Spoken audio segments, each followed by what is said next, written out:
Hello! My name is Shivani. Welcome to the Curly Bookworm. Today I'm going to talk about one of my favorite books this year, Juliet Takes a Breath by Gabby Rivera. I'm talking about it because, dudes, you have to read this book, and I'm here to convince you to read this book.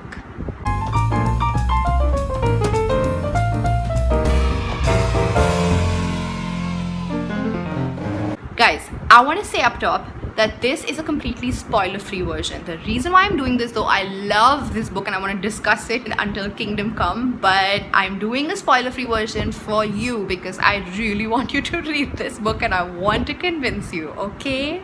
Okay. Juliet Takes a Breath is about a girl whose name is, let's see, Juliet, because, you know, it's in the title. It's about a girl who is Puerto Rican of origin. She lives in the Bronx and she's gay.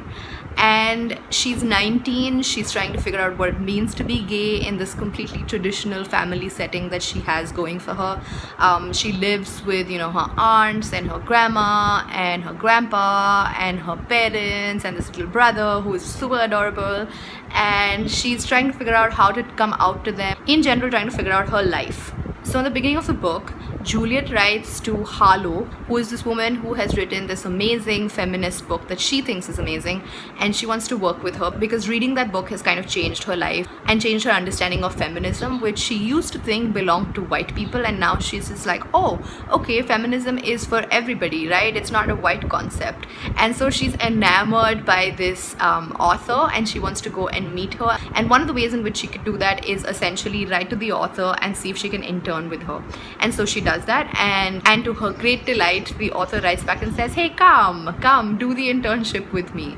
And so Juliet is headed to Portland for the summer. I discovered Portland, man, through this book. I totally discovered the people of Portland and what they're like what the subculture of this seemingly white place is. So that's the story of Juliet Takes a Breath. So let's get into some of the details of this book. I want to do this because I want to talk about some of the stuff in this book that's really, really great. First, the story and the setting.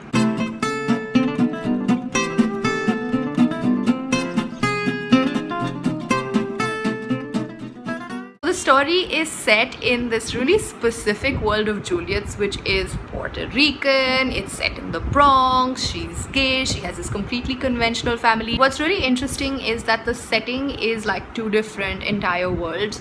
One is Juliet's world, which is her parents, her conventional family, her extremely close-knit family, her relationship with her parents.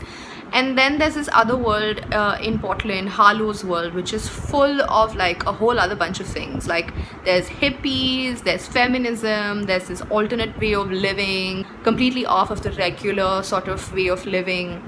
There's all of that. So the setting is essentially really, really interesting. Plus what happens in the story is that just before Juliet goes to this mega internship of hers in Portland, she actually ends up telling her parents, or her family rather, that she's gay, and everybody's reactions are completely animated to me. They're animated to me and totally distressful for her, but it's interesting to see how each of these characters reacts to it, and then she gets on a plane and then she goes to Portland and how they react to it. So both the story and the setting are really unique to me, and the story itself goes from like one place to another, and it changes as it changes Juliet. So I really, really appreciated both the story and the setting. Number 2, characters and their relationships.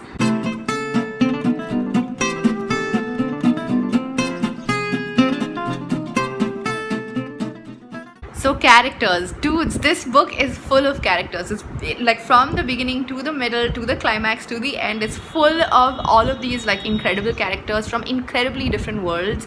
There's Harlow, who is the author of this book that she's crazy about, who's basically her mentor and her boss. And there's Harlow's girlfriends.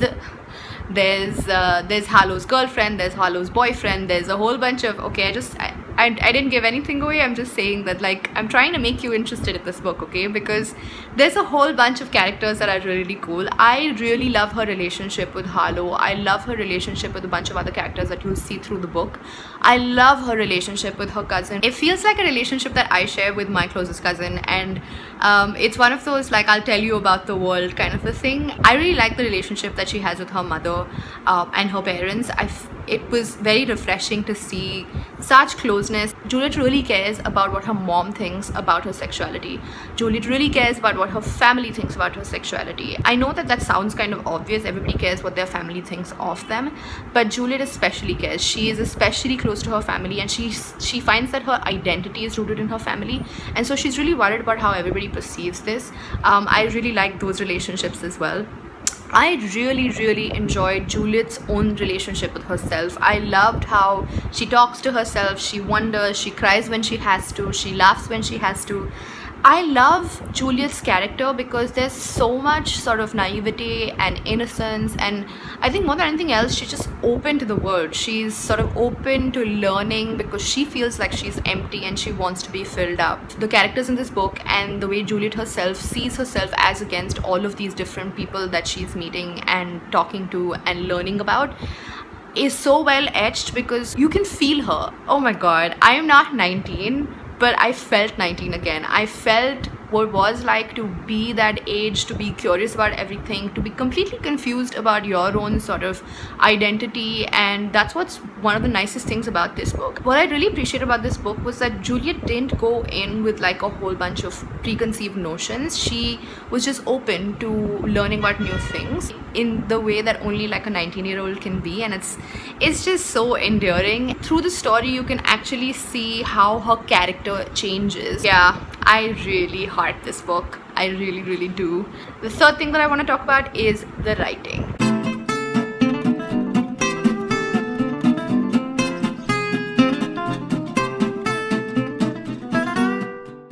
The writing, you guys, the writing was so good. I mean, it wasn't like lyrical or anything, but it just drew me in immediately. Like it's narrated by Juliet, and I felt Juliet. It just, oh my god, I was in Juliet's mind the whole time. The words that this book used were so apt for the story. They were used with a lot of thought. So like I said, it's not poetic, it's not, you know, literature, it's not really like literary fiction, but it still captured my heart just the way any sort of big literary fiction book does when it uses words with a purpose, you know. And so this book went straight from a 4 to 5 for me, simply because the writing really captivated me, the story captivated me, and the setting captivated me. But the writing really basically took it all the way up to the 5 stars that I gave this book. I don't want to say much more about this book because I'm literally right there, like, to giving shit away. So I'm going to stop right now. But I hope you pick up this book, and if you do, I hope you come back here and leave me comments and tell me what you thought of this book yourself. Let me know in the comments below if you have actually read this book and what you thought about it. That's it from me. I'm going to go. Meanwhile, do the subscribing, the alarm button, the liking, the sharing, and all of those things that you're supposed to do when you're being a good audience. Bye, you guys. See you soon.